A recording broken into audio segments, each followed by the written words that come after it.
wannan sauke malami da kungiyar malamai ta yi mun ji daɗi sosai akan abin da ta yi. Haka kuke so ku ji mun ce to ba za mu ce hakan ba, wannan bai kyautu ba daraja a cikin wannan lamarin, ba a sani da haka ba kuma ba za mu saba da haka ba. Kun gane wannan kwata-kwata an nuna mana tsagwaron mu fito mu ma mai son zuciya ne, saboda wannan son zuciya ne tsabarsa aka zo aka nuna mu ma 'ya'yan zamani ne, bai kyauta a ce za a ringa mana abubuwan taka haye ba, ko muna ji muna gani kuma mu sa bakin mu mu shiru mu yi magana a ce mun yi rashin kunya. Daga fadar gaskiya sai TV ya zama kari, shi kuma kari ya zama kaba. Ba mu ma fa muka fito tun mun iya wa'annan kwalmadar kawai shiru ne muke yi. To yanzu Allah ya kawo zamani, me yayi da za a sauke shi? Ba mu ga dalili ba, babu wani abu, ba wata cikakkiyar hujja. Kawai dan ya fito yayi magana wai duk a ƙasar nan wanda ya fito ya duna zai yi gobe ba da bayan talaka shine tsinanne a rayuwa, shine wanda bai san me yake ba, sai a yota akan shi a dinga wasu abubuwa ma na rashin tunani. Wannan ai rashin tunani ne. Lokaci ɗaya ai kamata yayi ma a bari sai an dan same shi da wata abu sai a kore shi, ba akan wannan abun ba. In akan wannan abun ne ai mu mun san dan mu aka kore shi. To wannan bai kyautu ba, mu a da mana da shi, mu a da mana da shi. In dai ba su ake kuma a zo a yi ta dauki ba daɗi ba, wannan ai ba daraja bace, bai kyautu ba wannan abun. Gwamnati ki sa baki a da wannan malami, wannan abu da aka yi ba mutunci bane, ba daraja bace wallahi. To za mu yi amfani da dama da kundin tsarin mulkin Najeriya ya bamu section 39 sashi na 39, ma'ana right of, ko in ce freedom of speech. Gwamnatin Najeriya, gwamnatin Najeriya, kin san dai cewa har da mu a cikin waɗanda aka ba wannan right din. To billahi azimu muna nan za mu fara zazzage magana, saboda ba zai yiwu ba a dinga kashe mu kuma mun ba fa zai yiwu ba a dake mu a hana mu kuka. Wallahi ai wannan bawan Allah ni a wajena bai ma ce komai ba. Inna lillahi wa inna ilaihi raji'un. Za a yi maganar, tunda magana ake so za a yi ta a dokance, a ka'idance. Sai mu ji a inda constitution ya ce kan mu fito mu faɗi abin da yake damun mu, ko kuma ba mu da right inda za mu fito mu faɗi abin da yake damun mu. Gwamnati ki ji tsoron Allah, ki ji tsoron Allah. Gwamnati ki ji tsoron Allah. Duniyan nan ba komai bace ba. Kwana nawa ne kun ƙara shekaru gaba ɗaya mu da muke cikin duniyan nan ba mun ƙara shekaru da yawa, mai shekara 100 nan gaba. Shugaban ƙasa ka ji tsoron Allah, ana kashe mu, ana zubar da jinin mu a banza, amma kayi shiru ka ki cewa komai. To mu duk wani mai mukamin gwamnati a Najeriya nan ma zargin shi muke, ba mu cire kowa ba, zargin ku muke yi. Kuma ba a isa an fito an hana mu magana ba, sai mun mai magana. Dimokuraɗiyya ce, malami ya fito yayi magana an ce an dakatar da shi. To wallahi ba isa hana mu magana ba. Tsofaffi irin ka zuwa suke su je su rungumi carbi da Qur'ani su koma ga Ubangiji, amma kai a yanzu kake cin duniyar ka da tsinke. To wallahi sai mun fito mi magana, ba za mu zaɓe ba in dai ba a gyara ba. Assalamu alaikum jama'an Najeriya, ko kuma in ce jama'an Arewa ma. To jama'an Arewa, yanzu za ku yi shiru akan abin da aka mamala ne, ko kuma za ku fito ku faɗi gaskiya? Jama'a, muna da kafafen sada zumunta kala-kala, kuma jama'an mu mutanen Arewa suna da suna da baki, suna iya magana. To jama'a, yanzu za mu fito mu nuna bakin cikin mu da bacin ranmu akan abin da aka malam ne, ko za mu ja gefe mu shiru? Kun ga dai malam saboda dependent din mu yana so ya kare mu, a garin kare mu ne aka mai wannan wulakancin da aka mai. To yanzu jama'an mu za mu fito mu faɗi gaskiya ne, ko kuma za mu yi shiru mu ringa kallon abin da ake yi? Tunda gwamnati ba ta da adalci, wanda ya kamata su yi ma gwamnatin magana wanda take ji, an fara bin sa ana sauke su ko kuma ana kama su. To yanzu jama'an Arewa za mu yi shiru ne, ko kuma za mu fito mu faɗi gaskiya? Mu dai 100% 100% muna tare da malam. Wallahi bara mu ƙara yin zaɓe ba har sai mun ga canji daga gurin gwamnati. Bare yi gwamnati a ringa mayar da mu shanu da raguna ba, muna zaune ana yanka mu, ana kashe mutanen mu, kuma mu yi shiru. Jama'a, in za ku fito ku yi magana, ku fito ku yi magana. Ina mutanen da suke cewa su suna nan dan kare haƙƙin yan Arewa ne su waye? To ga daidai inda ya kamata mu fara ganin aikin ku kenan. Wallahi jama'a, in za mu fito mu yi magana, mu fito mu faɗi gaskiya.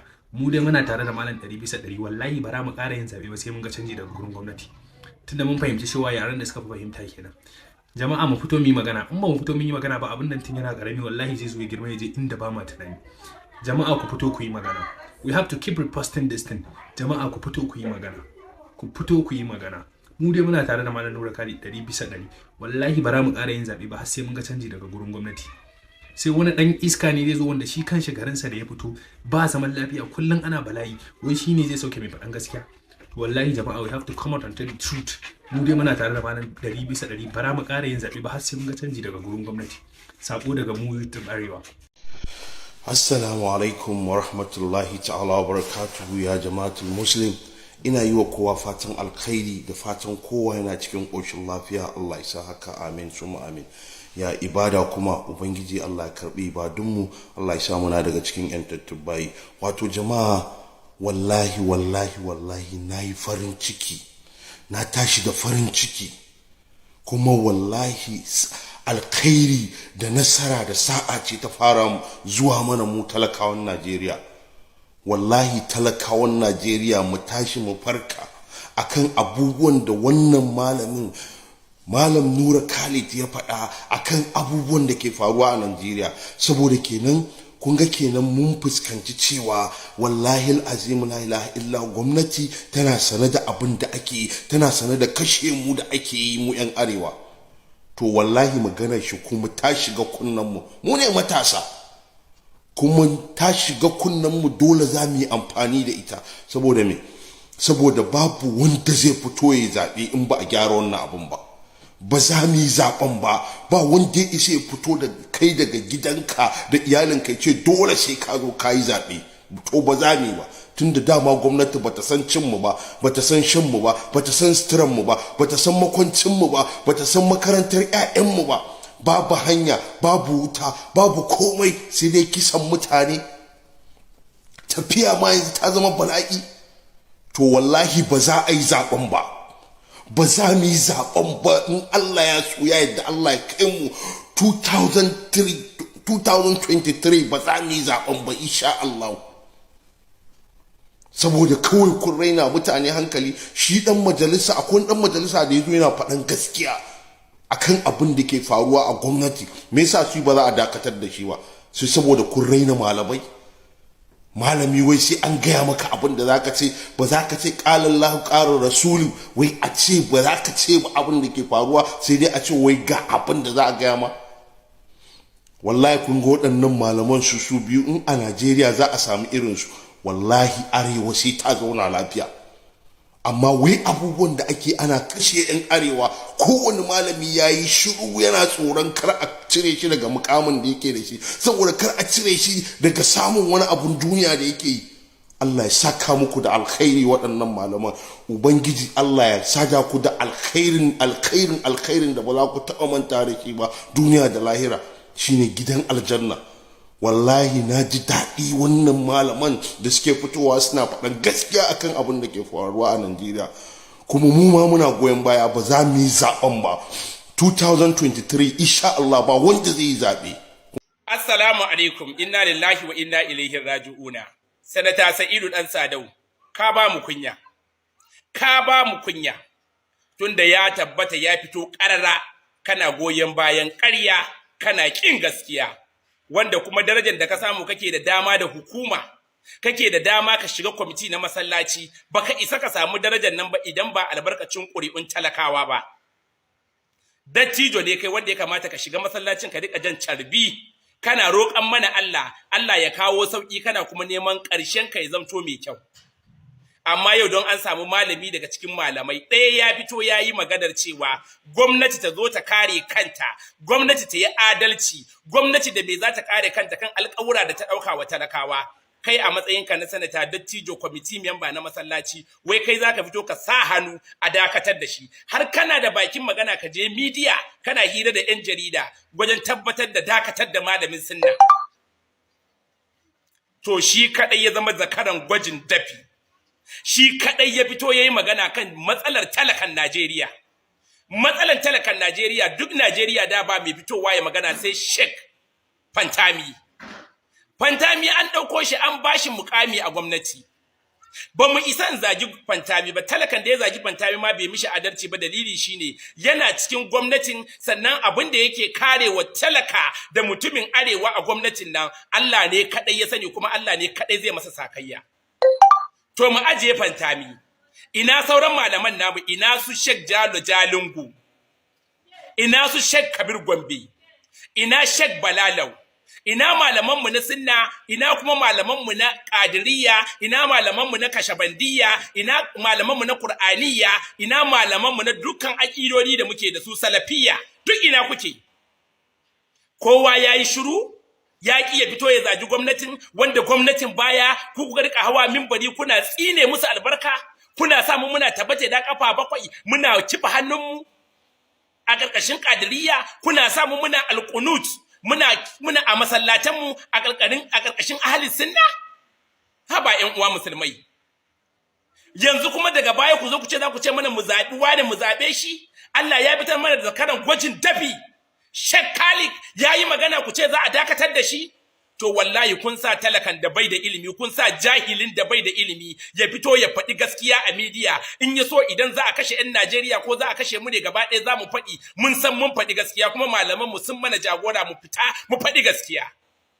Saboda haka Malam Sheikh Khalil muna maka fatan alkhairi, Allah ya kare ka da kariyansa, Allah ya maka ɗaukaka da ɗaukakansa, ka ci gaba da faɗin gaskiya. Duk malamin da ba zai fito ya faɗi gaskiya ba, ya Allah ka mana sa kai. Mu ba tsoro muke a kashe mu ba, kuma ba tsoro muke wai a kama mu ba.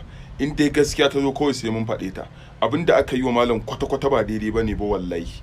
Ba zai yi a ce saboda mutum ya fito ya faɗi gaskiya ba, abinda ba wai kirkira ya ba, abin da ya faru ya faɗa, wai a ce wai za a dakatar da shi saboda wannan gaskiyar da ya faɗa. To wannan lokacin ya wuce da za a ce wai kana ganin wai gaskiya ka ki faɗanta, wannan lokacin ya wuce. Wallahi ko kashe mu za a yi, ko a lokacin sojoji muka zo, lokacin da ake cewa wai kana ganin gaskiya baka isa ka faɗe ta ba, wallahi sai mun faɗe ta, yadda a kashe mu. Kisa ba tsoron ta muke ji ba, mu ba tsoro muke a daure mu ba. Yawwa, kuma duk abin da ya kama mu faɗa na gaskiya dole za mu fito za mu faɗa, saboda me an ba mu yancin mu fito mu faɗi gaskiya, komai ɗacin ta mu fito mu faɗa. Ai mu muka yi zaben, mu muka zaɓi shugabannin da suke kan mulki. So da haka malam abin da aka yi ba a kyauta ba, kuma gaskiya ce sai an faɗa. Ana kashe mu ku fito ku ɗau mataki, idan ba haka ba za mu yi ta faɗa har iya ƙarshen rayuwarmu. Assalamu alaikum wa rahmatullahi wa barakatuh. Jama'a, magana ta gaskiya fi sabilillahi, mu fa ba bakin haure bane fa. Mu fa forefathers ɗinmu ma a nan aka haife su a Najeriya, saboda ba mu da wata ƙasa wacce ta wuce Najeriya. Whether you are a Christian, whether you are a Muslim, wallahi we have to join hands together. Idan kuma ba haka ba, wannan problems ɗin da yake faruwa a Najeriya, wallahi we are going to end up a ditch and go with the gallows. Saboda wallahi wannan abin da kuka gani ko yana faruwa, dole sai mun tsaya mun yi fighting akan abin da zai kawo mana gyara a wannan kasar. Domin waɗannan manyan na ganin they are not ready to tackle this situation. Gaskiya ya kamata mu ne youth na Najeriya da za mu fito mu yi magana, dole sai an mana gyara. Ba za mu tsaya muna kallo ana kashe mu tamfar dabbobi kaman ba mu san me muke yi ba. Saboda Allah, wallahi ko za a kashe mu ya kamata a ce ƴaƴanmu sun ji daɗi. Wannan wace irin ƙasa ce? Ba a san darajar mutum ba a san darajar rayukan mutane ba. Kowa ya ja bakinsa ya yi shiru, saboda babban malami ya fito ya yi magana ta gaskiya, amma kun ce wai an dakatar da shi. To an dakatar da shi da shiga aljanna ne? Ko zai rasa abincin da zai ci ne? Ko zai rasa wani al'amura na activities ɗin rayuwar yau da kullum ne? Ba ku isa ku hana ba wallahi. Amma kuna kallo saboda me ba wanda yi magana, ba kwa magana, ana kashe mutane. Shi shugaban ƙasa lokacin yana neman mulkin nan ba kuka yake yi, wai yana jin tausayin 'yan Najeriya. Yanzu haka ne jin tausayin 'yan Najeriya? Haka ne kake jin tausayin 'yan Najeriya? Magana ta gaskiya, kai ne fa Chief of the Armed Forces, Federal Republic of Nigeria. Kai ne Commander in Chief, kai za ka ba da command a bari. Amma ka duba ka gani ana kashe mu kaman ana kashe dabbobi. To wallahi ba za mu yadda ba. Kuma wannan zaben da mai zuwa, in Allah ya sa muna da rai, ba wanda zai yi zaɓe.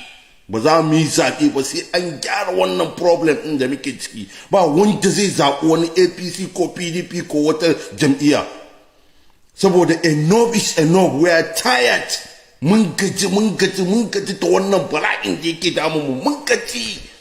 Wani irin Are you recording? Assalamu alaikum wa rahmatullahi ta'ala wa barakatuh. Kamar yadda kuka sani gani tare da Sheikh Malam Nuru Khalid, limamin Apo Legislative Quarters, wanda mutane suka yi ta cece kuce akan maganan dakatarwa, amma dai bari mu ji daga bakin shi insha Allah. Assalamu alaikum wa rahmatullahi. Alaikum assalam wa rahmatullahi wa barakatuh. Abinda nake so mutane su kwantar da hankalinsu. Maganar dakatar da ni daga masallaci ba wani abu bane. Illa iyaka mutane ba sa so a daina kashe-kashe, suna so a ci gaba da kashe-kashe, suna so mu yi shiru. In ba haka ba wani dalili dan an ce gwamnati ta samar da tsaro wani ya tashi ya ce ya dakatar da liman.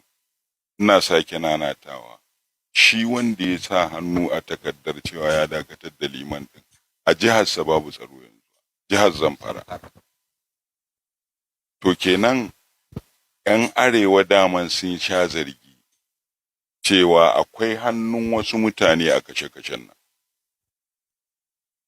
In ba kana da hannu ko kana goyon bayan a dinga kashe mutane ba, ya za mu ce gwamnati saman mana da tsaro mu fita zaɓe? In ba ki saman mana da tsaro ba za mu je zaɓe ana kashe-kashe ba. Sai ka ce don me za a yi wannan magana? Wato kenan ranmu bai da amfani, amma ƙuri'a tana da amfani. Abin da kuke faɗa kenan. Saboda haka ni yanzu na fi so ma kada a dinga ce min limamin Apo. Sunan da mutane suka bani su ci gaba da amfani da shi. Shi kenan ya isha. Duk wanda ya ga abubuwan da ya faɗa jiya ba su nuna ko da misƙala zarratin ya yi nadama da abin da ya yi ba, ko ya yadda da abin da muke koke a kan shi. Kuma ba wani abu muke koke a kan shi ba. 'Yan social media masu son su faɗi abin suka ga dama, mun ce mun dakatar da shi ne saboda yana ce ma mutane kar su fito jefa ƙuri'a sai sun tambayi 'yan siyasa sun ba su amsa gamsassa cewa ina zaman lafiyar da suka zaɓa. In ba su ba su wannan amsa ba kada su fito jefa ƙuri'a. To mu kuma mun san halin da ƙasar nan take ciki. Maƙiya ƙasar nan da su malam na bakin kogi, waɗanda su suna ganin sun gaji da irin zaman da ake yi a halin yanzu a ƙasar nan, so suke su kama gabansu. Ba abin da ya rage masu yanzu da su da maƙiyan ƙasar nan face zaɓen nan a gaba yiwu ba, a shiga rikici, a hargutsa mutane, a shiga cikin bala'in da ba a zaton za a shiga. Abubuwan da muka sani game da wannan al'amari ba abin da za mu faɗi ba ne a kafafen watsa labarai. Mu ba maganar muke wanda zai ci zaɓe ba, a'a mu maganar da muke zaɓen nan ya yiwu, duk wanda ma zai ci zaɓen ya ci, don mun san yin zaɓen insha Allahu shi ne abin da zai kunyatar da maƙiyan ƙasar nan, masu son su tayar da tarzoma a cikin ƙasar nan, waɗanda ba sa son a zauna lafiya a ƙasar nan, musamman ma a arewacin Najeriya. Kuma ni babban abin da ya ƙara bani takaici da Malam Nuru Khalid, na zauna da gani sai shi, na gaya mashi fa halin da ƙasar nan take ciki game da zaɓe yana da haɗari. Kuma na ce mashi, tun da ka zo masallacin nan kana suka gwamnati, amma sukanan da kake ta gwamnati har yanzu bai haifa wani ɗa mai ido ba. Kuma ita gwamnatin Buhari ya shekara 7 kana sukarta. To ina ganin ya kamata ka canza siga ta wa'azinka. Abinda nake son ka yi yanzu daga nan har zaɓe, ka riƙa jawo hankalin 'yan Najeriya, musulminmu da kiristanmu, mu koma ga Allah, mu tuba ga Allah, mu yi ta istighfari, mu gyara halayenmu. Kowa ya san tsakanin shi da Ubangiji. Wannan ita ce manufa na faɗa mashi, na ja mashi ayoyin ƙur'ani na suratun Nuhu, na ce ga umarnin da Allah ya bayar. Kuma idan an bi wannan umarni na Allah na a tuba, a yi istighfari, a gyara halaye, a koma gare shi, shi ko shakka babu Allah ya tabbatar mana da za mu samu mafita. Ni abin da ke ce mutane, ko shugaban ƙasar 'yan kama baya son a lokacin shi a ce ƙasa ba ta zauna lafiya ba.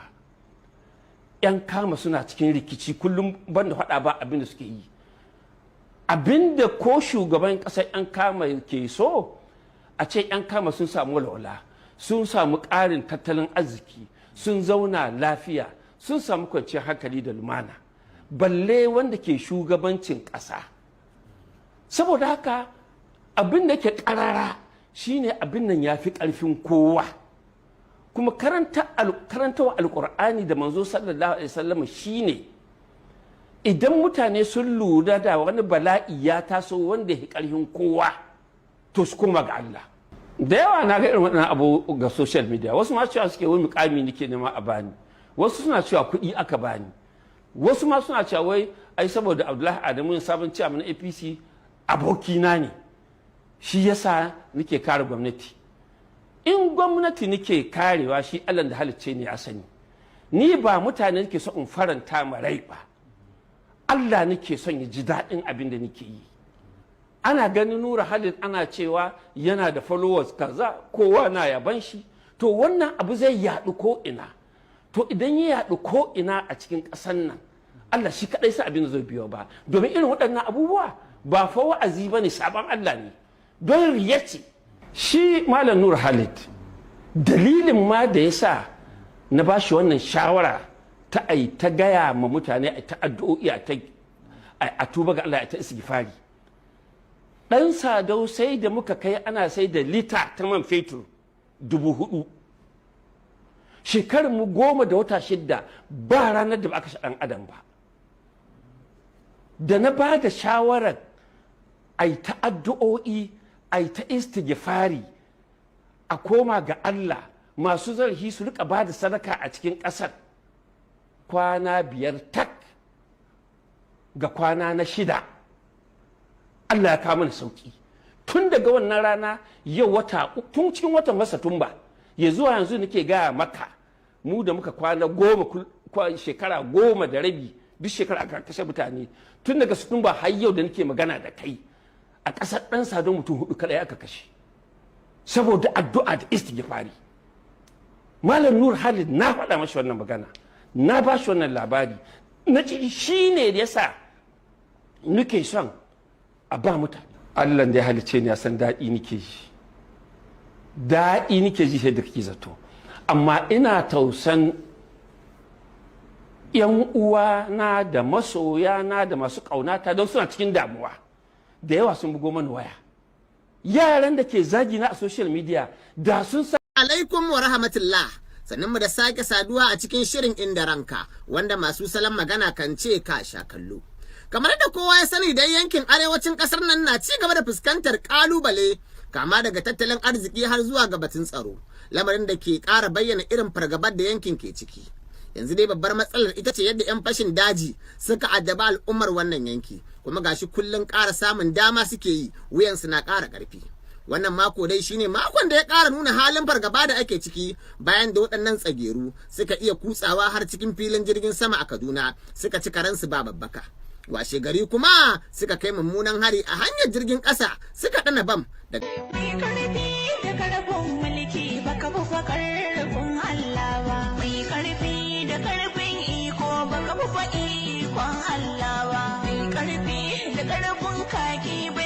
tasarifin Allah ba, mai karfi da ƙarfin jama'a bai wuce rundunar Allah.